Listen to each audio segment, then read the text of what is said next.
पिछले क्लास में दो क्वेश्चन दिया गया था, दो या एक? एक था 30 मोल यूरिया कितना केजी होगा, यही ना?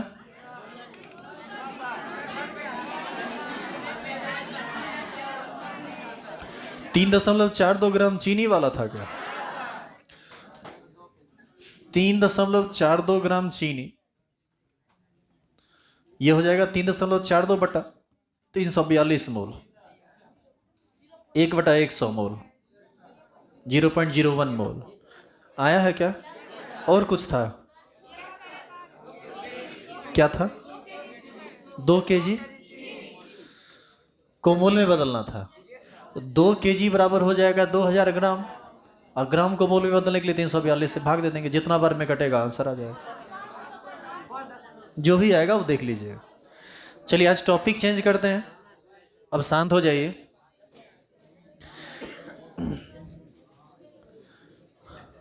शांत हो जाइए और इधर देखिए। पिछले क्लास में आप सीख रहे थे कि ग्राम को मोल में कैसे बदला जाता है। आज हम सीखेंगे ग्राम को ग्राम तुल्यांक में कैसे बदला जाता है। स्टार लगाइए, हेडिंग डालिए, how to convert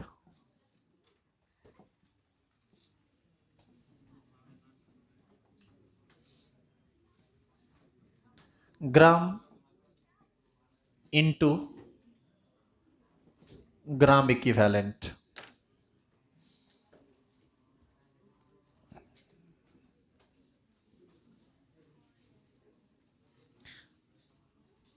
how to convert gram into gram equivalent.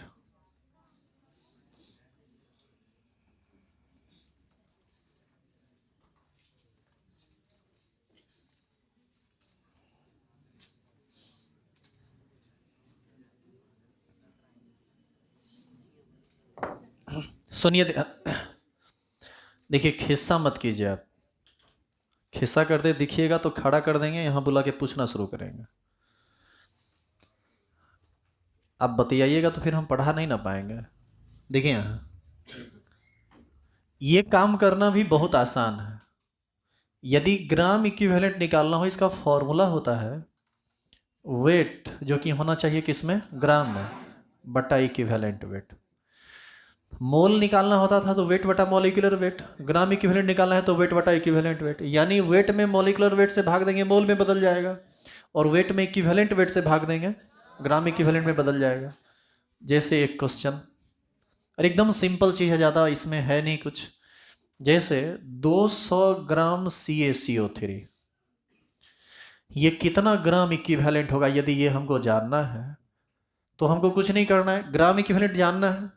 Wait कितना दिया गया है तो लिख देंगे 200, अब बट्टा CS इक्विवेलेंट वेट होता है ना, वेट बटा इक्विवेलेंट वेट। CaCO3 का इक्विवेलेंट वेट कल बताए थे ना टेबल में, कितना होता है? देखिए पेज पलट के देखिए, 50 होता है। तो 50 से भाग दे दीजिए, कितना ग्राम इक्विवेलेंट हो गया? 4। क्या भारी लग गया है? उतारिए यहां तक, कुछ क्वेश्चन है बनाइए इसको। खाली ध्यान रहे ये वेट होना चाहिए किसमें? ग्राम में।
क्या ये सब क्वेश्चन बनेगा आपसे?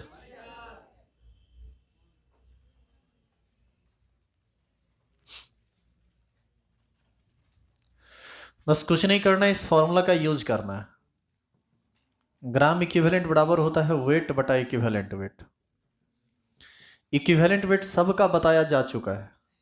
ग्राम इक्विवेलेंट देगा तो वेट निकाल लेना, वेट देगा तो ग्राम इक्विवेलेंट निकाल लेना। इस फॉर्मूला से दोनों चीज निकल सकता है, ग्राम इक्विवेलेंट से वेट और वेट से ग्राम इक्विवेलेंट।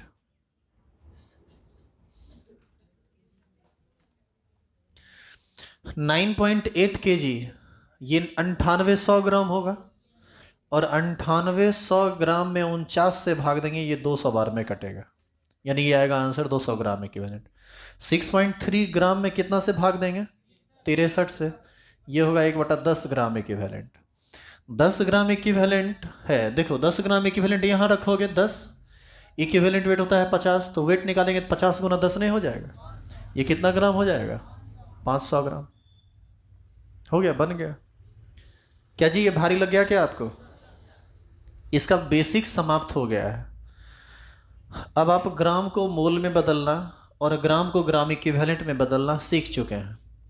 एक बात ध्यान रखना है आपको, ये मोल और ग्राम इक्विवेलेंट दोनों आपस में बराबर हो सकता है यदि n फैक्टर का मान 1 हो। n फैक्टर 1 होगा तो मॉलिक्यूलर वेट और इक्विवेलेंट वेट आपस में बराबर हो जाएगा, और मॉलिक्यूलर वेट और इक्विवेलेंट वेट यदि आपस में बराबर हो जाएगा तो ऐसी स्थिति में मोल की संख्या और ग्राम तुल्यांक की संख्या भी आपस में बराबर हो जाएगी। आप लास्टली यह बात नोट करके लिख लीजिए।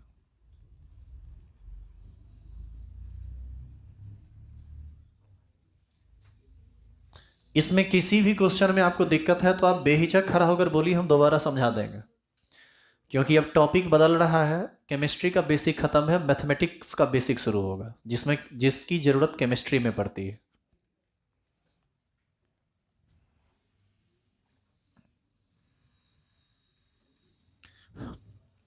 नोट करके आप लिख लीजिए, if n factor is equal to 1, जैसे NaOH का n फैक्टर कितना होता है? 1, HCl का 1, KCl का 1, NaCl का 1। ये सब एग्जाम्पल है, यह वह एग्जाम्पल है जिसका n फैक्टर 1 होता है। तो ऐसी स्थिति में n फैक्टर यदि 1 हो ना, तो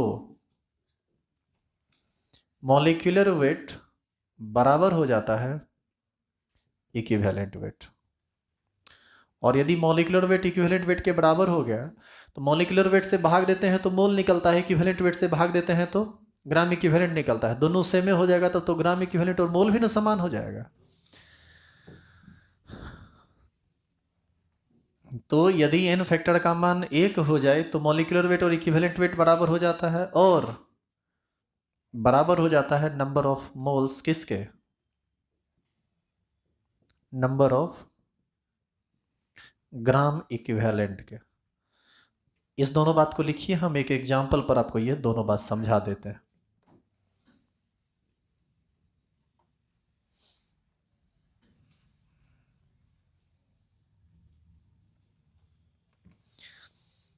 इस नोट का एक एग्जाम्पल हम लिखते हैं, HNO3। बताइए इसका मॉलिक्यूलर वेट कितना होगा? 63 होगा जी।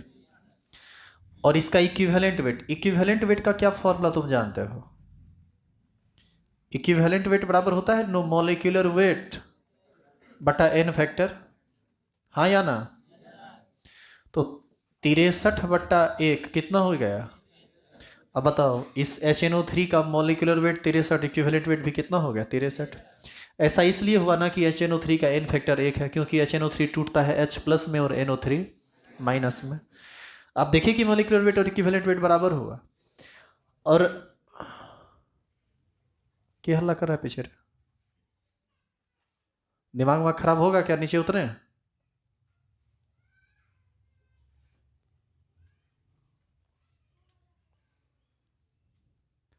माता देखो पीछे से कौन नौटंकी करता है, खींच के मारो तो पकड़ के। यहां रंगदारी किया तो मुंह फाड़ देंगे, चुट्टा कहेगा। धर्मशाला समझ लिया है?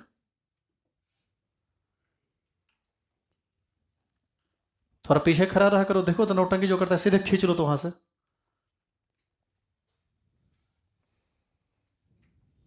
रंगदारी दूसरे के पास करना, यहाँ नहीं। यहाँ ये सब करने का गलती एकदम मत करना, जान से हाथ धो बैठोगे। चट्टा कहीं का, तुरंत हॉस्पिटलाइज कर देंगे यहाँ पर नौटंकी बतियाया तो।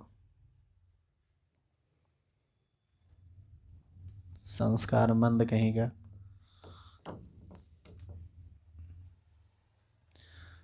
तो इस HNO3 का एन फैक्टर 1 है और इसलिए मॉलिक्यूलर वेट हम निकाले 63 आया, इक्विवेलेंट वेट भी 63 आ गया। यदि हम इसके किसी मास को, किसी भी ग्राम को, जैसे मान लीजिए 630 ग्राम हम HNO3 लेते हैं और हम यहाँ से मोल निकालना चाहें, तो मोल निकालने के लिए मॉलिक्यूलर वेट से डिवाइड करते हैं। तो 630 बटा कितना हो जाएगा? 63 बराबर 10। और यदि हम इसका ग्राम इक्विवेलेंट निकालना चाहें तो ये भी हो जाएगा 630 बटा 63, क्योंकि मॉलिक्यूलर वेट के बराबर है इक्विवेलेंट वेट। तो यहाँ भी हमको भाग देना पड़ेगा 63 से 10। तो ये 10 मोल भी आया और यही 10 ग्राम इक्विवेलेंट भी आया। आप देखिए एन फैक्टर 1 था तो मॉलिक्यूलर वेट इक्विवेलेंट वेट भी बराबर हो गया और मोल और ग्राम इक्विवेलेंट भी बराबर हो गया। लिख लीजिए, नीचे तक पहुंचिए। नीचे के बाद एक क्वेश्चन पर इस बात को समझ लीजिए कि कैसे दोनों बराबर हो गया, मोल और ग्राम इक्विवेलेंट। लेकिन एन फैक्टर का मान यदि 2 3 हो तो वहां पर बातें बदल जाती है।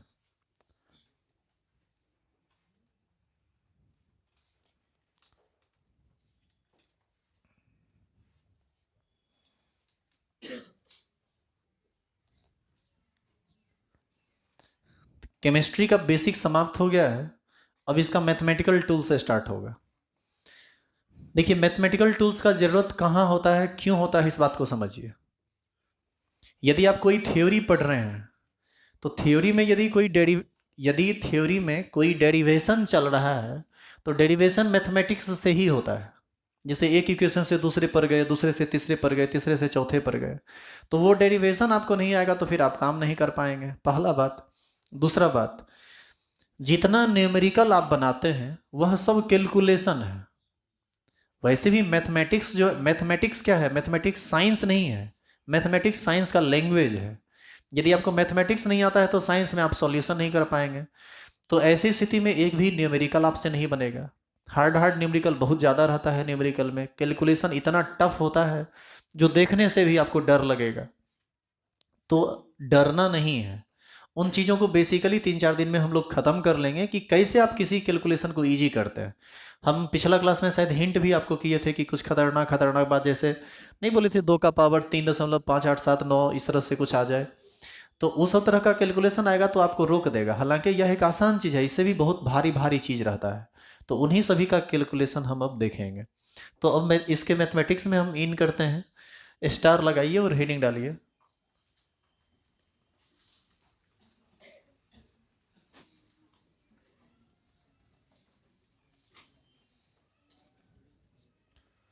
माधव, माधव सुनो तो इधर। माधव, मेरा वाला लाठी तनी पहुंचा दो तो यहाँ पर। ये लाठी से मार लगेगा तब किसी को खोच उच लग जाएगा। ये गाय भैंस पर नहीं टूटा है, थोड़ा ध्यान दे दीजिएगा इस पर। ये आदमी पर टूटा है और कहीं कसर नहीं होता है यहाँ मार लगने में। तो थोड़ा सचेत हो जाइएगा अब, क्योंकि एक हरकत इस बैच में हो चुका है। एक बार और माफ करेंगे, तीसरा बार से पकड़ के सोह देंगे। कोई नहीं बचाएगा तुमको, यहो तो जान लेना।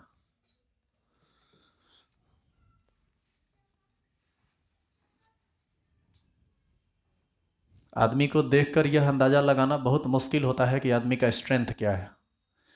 एक बार टकराइएगा तो अपने समझ में आ जाएगा कि किस स्ट्रेंथ के आदमी से आप टक्कर लिए। चाहे मामला जो भी हो, पढ़ाई लिखाई का, नॉलेज का, रुपया पैसा का, रंगदारी का, सब में तुम्हारे हम गुरु हैं और दिखाते हैं।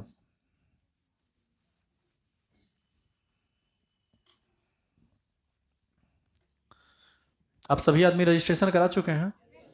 कल से सभी लोगों का क्लास रुकेगा जो रजिस्ट्रेशन नहीं कराया। रजिस्ट्रेशन तुरंत सभी आदमी कराइए, पहला बात। दूसरा बात, 5 दिन क्लास हो चुका है, लेक्चर नंबर 5 चल रहा है। 5 दिन के अंदर आपको एडमिशन भी करा लेना है, क्योंकि 11वां दिन से आपका क्लास रोक दिया जाएगा। रजिस्ट्रेशन कराए हुए हैं नहीं कराए हुए हैं वो मैटर नहीं करता है, एडमिशन आपका आफ्टर रजिस्ट्रेशन ही होगा। तो सबसे पहले ये काम आप सब आदमी कर लीजिए जो पढ़ना चाहते हैं। बाकी जो रंगदारी करना चाहते हैं उनको तो हम देख ही लेंगे।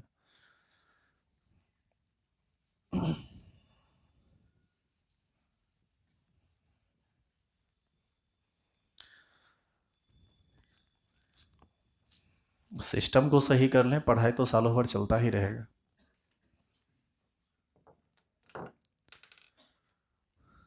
स्टार लगाइए, हेडिंग डालिए।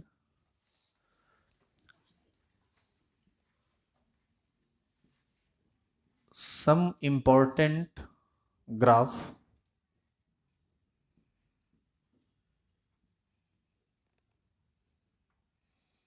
Of a straight line.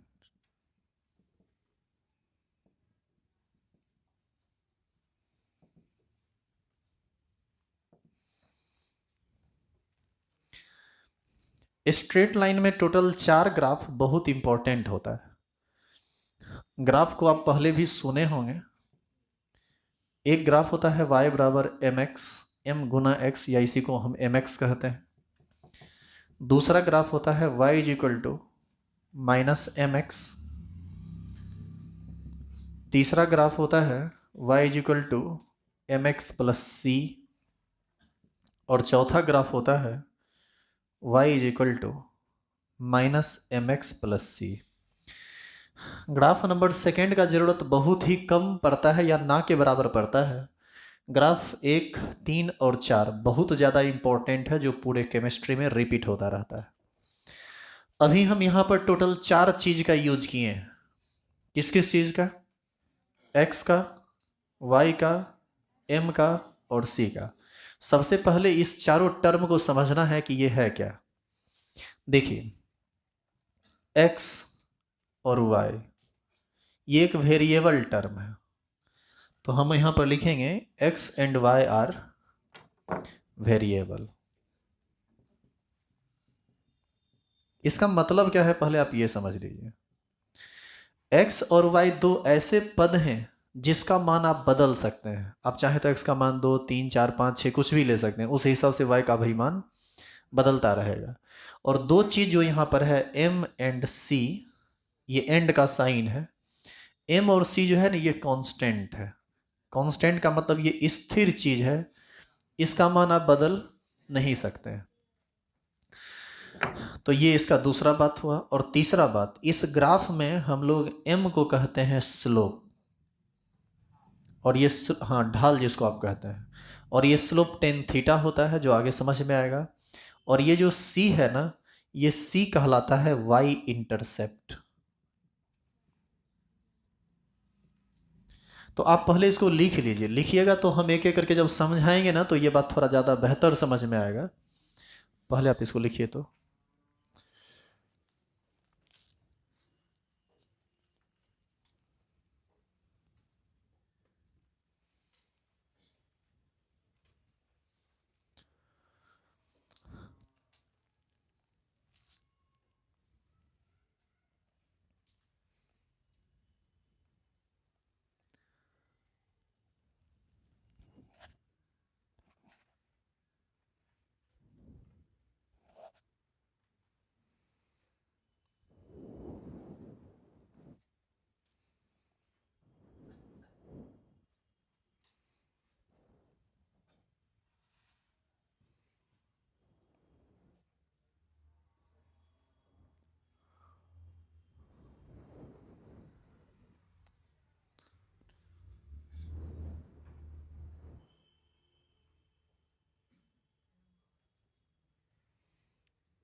चलिए, एक नंबर हेडिंग डालिए तो। एक नंबर हेडिंग नहीं बल्कि एक नंबर देखिए, ये y बराबर एम एक्स लिखिए।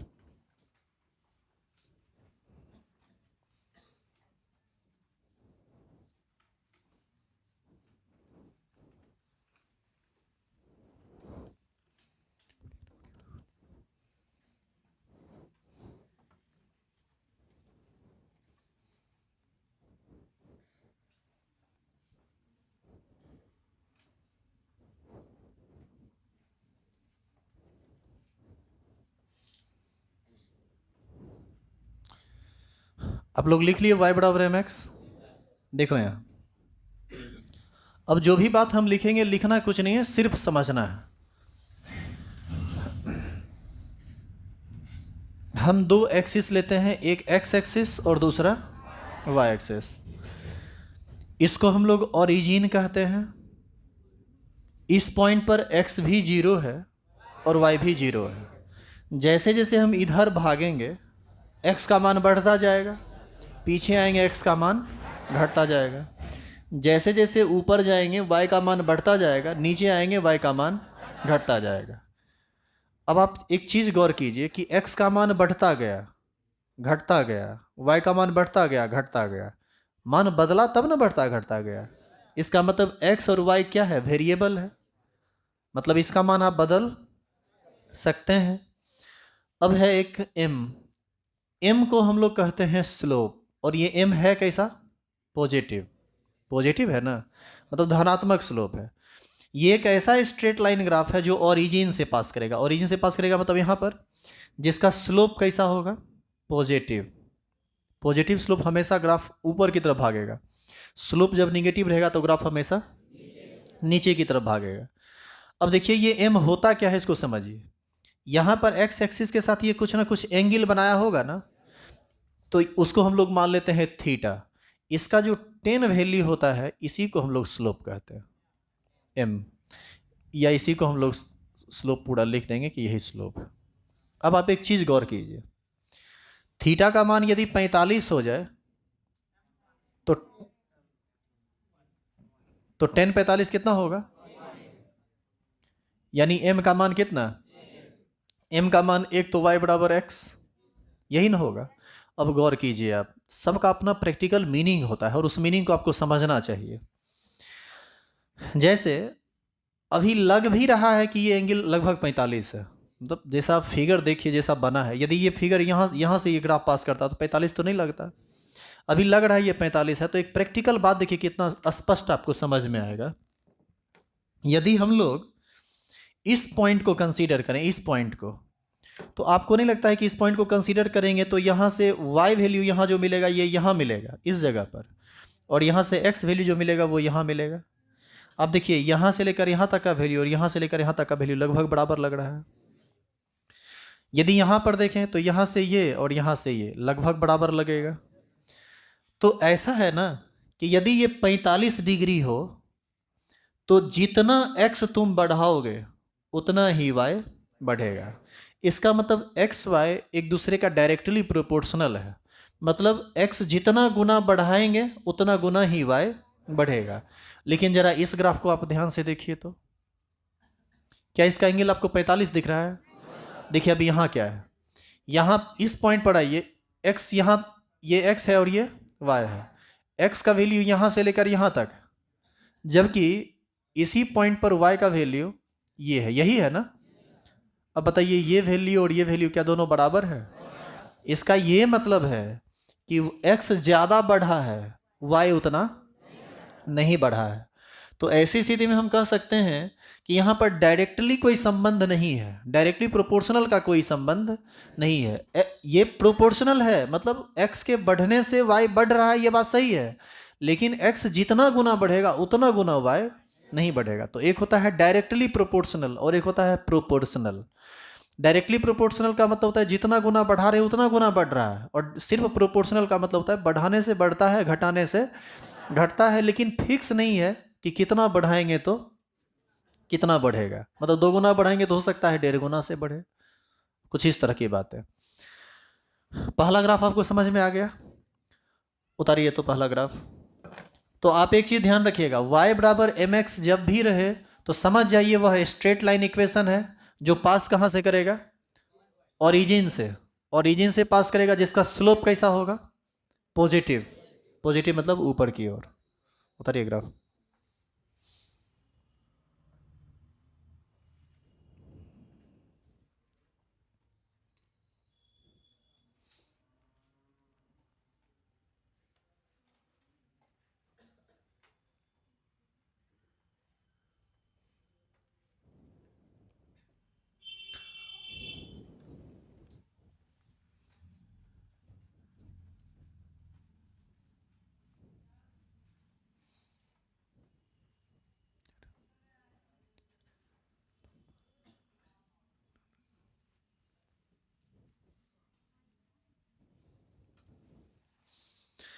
वहाँ पर दूसरा ग्राफ क्या लिखे थे हम? y equal to minus m x. देखिए यहाँ पर यदि हम दूसरा ग्राफ यदि दें तो हमको कुछ नहीं करना है, y बराबर माइनस एम एक्स लिखना है, स्लोप हो जाएगा negative.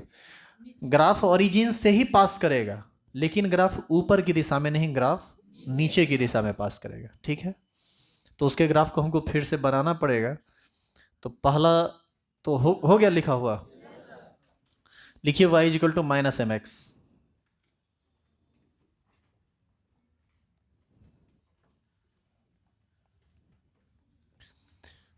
y equal to minus m x जैसे ही करेंगे ग्राफ कहाँ से पास करेगा? नीचे से। तो ये पास किया, ये जो एंगल बनेगा थीटा, यही टेन थीटा होगा और यही स्लोप होगा, लेकिन स्लोप इस बार निगेटिव होगा। दूसरा ग्राफ खींचिए, y बराबर प्लस एम एक्स रहे या y बराबर माइनस एम एक्स रहे, ध्यान रखना है कि ग्राफ हमेशा ओरिजिन से पास करेगा। प्लस एम एक्स है तो स्लोप पॉजिटिव होगा, माइनस एम एक्स है तो स्लोप निगेटिव होगा।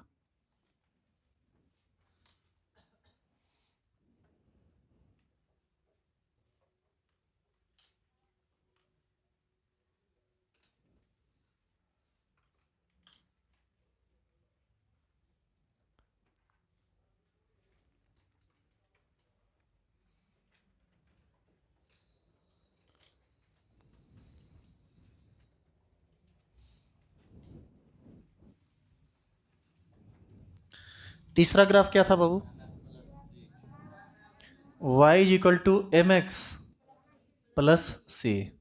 देखो यह भी एक स्ट्रेट लाइन इक्वेशन है, लेकिन जिसमें प्लस सी आ गया ना, ये ग्राफ कभी भी ओरिजिन से पास नहीं करेगा। इस ग्राफ का कुछ ना कुछ y इंटरसेप्ट होता है। अब आपको ये समझना चाहिए, पहले एक समझ लीजिए, फिर दूसरा अपने आप आपको समझ में आ जाएगा।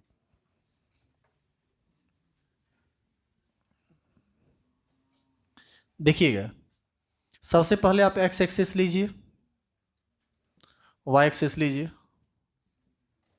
ये ओरिजिन है ना, ये ग्राफ भी स्ट्रेट लाइन ही होगा। उस समय हम ओरिजिन से ना पास कराए थे, इस समय ये ओरिजिन से नहीं पास करेगा, ये y एक्सिस के किसी पॉइंट से पास करेगा, और जिस पॉइंट से पास करेगा वहां से लेकर ओरिजिन तक के बीच की दूरी को ही हम c कहते हैं। जैसे मान लीजिए कि ग्राफ यहां से पास कर रहा है, इस जगह से, स्लोप कैसा है? पॉजिटिव। m है मतलब प्लस m है, तो ये ग्राफ ऊपर की तरफ भागेगा ऐसे। देख रहे हैं ग्राफ कैसे गया?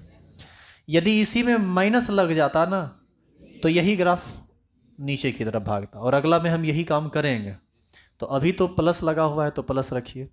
सुनिएगा आप ध्यान से, ये ग्राफ यहां से पास करेगा या यहां से पास करेगा या यहां से पास करेगा, ये इस बात पर निर्भर करता है कि c का मान अधिक है या c का मान कम है। c का मान ज़्यादा होगा तो यह ओरिजिन से ज़्यादा दूरी पर होगा, c का मान कम होगा तो यह ओरिजिन के नज़दीक होगा। एक्चुअल में ये c कहलाता है y इंटरसेप्ट, और y इंटरसेप्ट का मतलब होता है कि ग्राफ y को किस पॉइंट पर काट रहा है, ओरिजिन पर तो काटा नहीं। तो ये y जहां भी काटेगा, यहां से लेकर यहां तक का वैल्यू ही क्या कहलाता है? c। अच्छा, ये जो ग्राफ बना है, इसके समांतर एक x एक्सिस के समांतर एक अपने मन से एक इमेजिनरी लाइन खींच दीजिए, तो ये एंगल कुछ थीटा बना रहा है, यही थीटा कहलाता है। इसी का 10 वैल्यू कहलाता है स्लोप, और ये स्लोप इस बार m के बराबर है। आई बात समझ में? अगला में क्या करेंगे हम? नीचे भागेंगे, थीटा होगा, स्लोप निगेटिव हो जाएगा। तो जब भी प्लस में c आ जाए, अच्छा एक चीज देखो तो, सुनो तो जरा, c का मान यदि जीरो, सुनो इधर देखो, c का मान यदि जीरो हो जाए तो ये इक्वेशन बनेगा y बराबर एम एक्स प्लस जीरो, यानी y बराबर एम एक्स। c जीरो हुआ तो इसी को ना आप जीरो कर रहे हैं, तो आपको ऐसा नहीं लगता है कि आप ये जो चीज़ है इसको पकड़ लीजिए, नीचे करके यहाँ सेट कर दीजिए, तो फिर वही ना ग्राफ आ जाएगा y बराबर एम एक्स। उतारिए, c का जैसा वैल्यू रहेगा उतना ऊपर जाएगा, ये ऊपर नीचे शिफ्ट होता रहेगा c के अनुसार।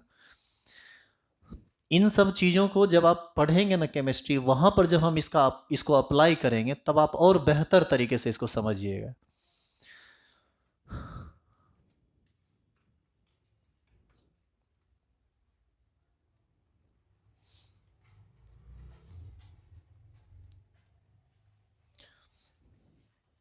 थोड़ा जल्दी करेंगे। और ये अच्छा, ये जो स्लोप है ये कभी थोड़ा कम रहेगा, कम रहेगा, थोड़ा ज़्यादा भी हो सकता है स्लोप। वही ना थीटा डिसाइड करता है कि उसका स्लोप क्या होगा, क्या है, नहीं है। चौथा graph y is equal to minus m x plus c. देखिए प्लस सी है, तय है। एक बार फिर से ग्राफ ओरिजिन से पास नहीं करना है। ग्राफ कहीं ना कहीं y इंटरसेप्ट को, मतलब कहीं ना कहीं y को कट करेगा। तो ये ग्राफ अब आ जाएगा ये ऐसा। जैसे ही हम इसको माइनस एम एक्स करते हैं ये हो जाएगा नीचे की तरफ ऐसे, और ये जो एंगल थीटा बनेगा इमेजिनरी एक्स के साथ, ये निगेटिव होगा, वैल्यू निगेटिव हो जाएगा। तो ये था इसका चौथा बात। तो यह था इसका ग्राफिकल कंसेप्ट।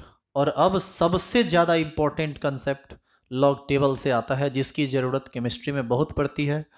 आप केमिस्ट्री में फिजिकल केमिस्ट्री पढ़ने की कल्पना भी नहीं कर सकते हैं यदि आपको लॉग नहीं आता है समझ में। तो वैसे तो लॉग मैथमेटिक्स का चीज़ है, मैथ्स वाले लोग बताते भी हैं, लेकिन मैथ्स वाले लोग कितना बताते हैं और आप कितना जानते हैं इस बात से हमको कोई लेना देना नहीं है।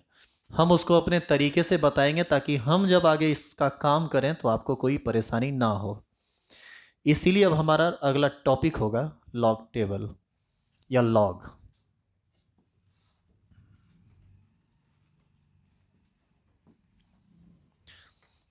फिजिकल केमिस्ट्री में कोई ऐसा टॉपिक नहीं है जिसमें लॉग का यूज नहीं है।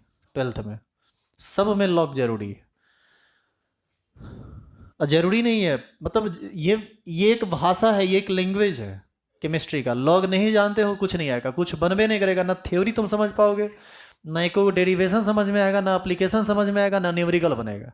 तुम्हारा पेन वहीं पर छटपटा के रुक जाएगा। देखें तो ढक्कन,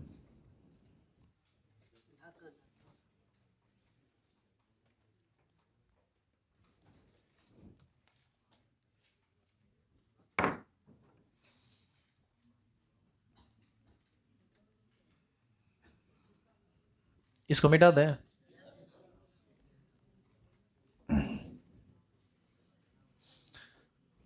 आप देखिए कुछ नहीं पढ़ के आए हैं, कोई दिक्कत नहीं है, आप कोई गुनाह नहीं किए हैं।